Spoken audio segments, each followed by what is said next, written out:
تو کچھ اپنی زندگیاں یوں بھی گزار کے جاتے ہیں، زندگیاں یوں بھی گزار کے جاتے ہیں۔ حضرت انور شاہ صاحب رحمۃ اللہ علیہ، انور شاہ صاحب رحمۃ اللہ علیہ عجیب و عجب آدمی تھے۔ ایک مرتبہ انہیں دارالعلوم سے ہندوستان سے مصر بھیجا گیا۔ اس زمانے میں بیل گاڑیوں کا سفر ہوا کرتا تھا، بیل گاڑیوں کا مہینے لگتے تھے۔ جامع ازہر اس وقت مشہور ترین ادارہ تھا دنیا کے اندر۔ ان کے پاس ایک کتاب تھی نور العزا، عربی زبان میں۔ استاد نے انہیں بھیجا، جاؤ وہ کتاب لے کے آؤ۔ یہ وہاں گئے، کتاب ان سے درخواست کی کہ آپ کی لائبریری میں یہ کتاب ہے، مجھے ہندوستان لے کے جانی ہے۔ انہوں نے فرمایا یہ ہمارے پاس نایاب ہے، ہم دے نہیں سکتے، مطالعے کے لیے آپ لے سکتے ہیں، چند دن مطالعہ کر لیں واپس، کتاب نہیں دے سکتے۔ مطالعہ کر کے واپس آئے، اپنے استاد سے شیخ الہند رحمۃ اللہ علیہ سے عرض کیا کتاب تو نہیں ملی۔ حضرت کو بڑا افسوس بھی ہوا، طلباء کا ناغہ بھی ہوا، مدرسے کا خرچہ بھی ہوا، مشقت بھی اٹھائی اور کام بھی نہیں ہوا۔ تو شاہ صاحب رحمۃ اللہ علیہ نے فرمایا حضرت کچھ دن مجھے مہلت دیں۔ آپ نے اس مطالعے کی برکت سے آپ نے اپنی ذہانت کے بل بوتے پر وہ پوری کتاب لکھ کر پیش کر دی، عربی زبان میں تھی، اور پھر اسے مصر بھیجا اور ان سے کہا کہ اسے اصل کتاب سے ملا لو۔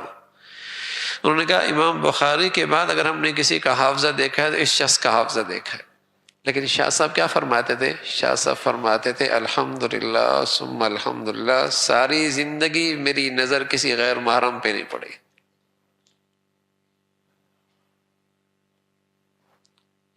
ایک مرتبہ تقریباً 55 سال کی عمر تھی، بخاری پڑھاتے تھے دارالعلوم میں ہندوستان میں، تقریباً اتنی عمر تھی۔ ایک مرتبہ گھر تشریف لائے تو قاری طیب صاحب رحمۃ اللہ علیہ کی والدہ بوڑھی، 60 سال سے اوپر عمر ہوگی ان کی، بوڑھی عمر عورت، وہ گھر میں آئی ہوئی تھی، پتہ نہیں چلا۔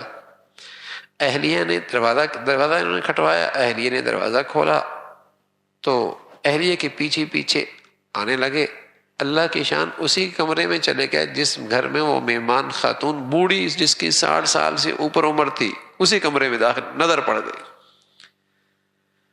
تو قاری طیب صاحب فرماتے ہیں کہ جب بھی بخاری میں نظر کے بارے میں کوئی احادیث آتی تو بڑے افسوس کے ساتھ تذکرہ کرتے کہ ساری زندگی میں یہ پہلی مرتبہ ہوا کہ میری نظر پڑی ہے۔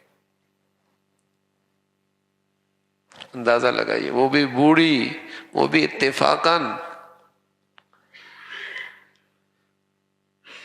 گناہوں کی نحوست سے آپ نہیں دیکھتے میرے عزیزو آج کس چیز میں برکت نہیں رہی ہے؟ کثرت کی کمی نہیں ہے، کثرت کی کمی نہیں ہے۔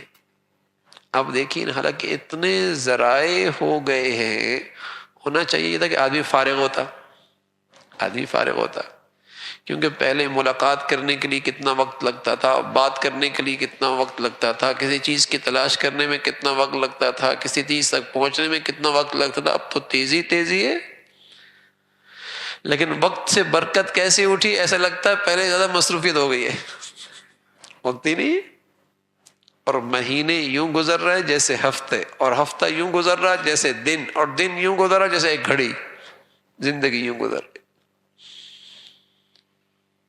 برکت ہر چیز سے اٹھ گئی، زندگی گزر رہی ہے، کس کام میں لگ رہی کوئی پتہ نہیں۔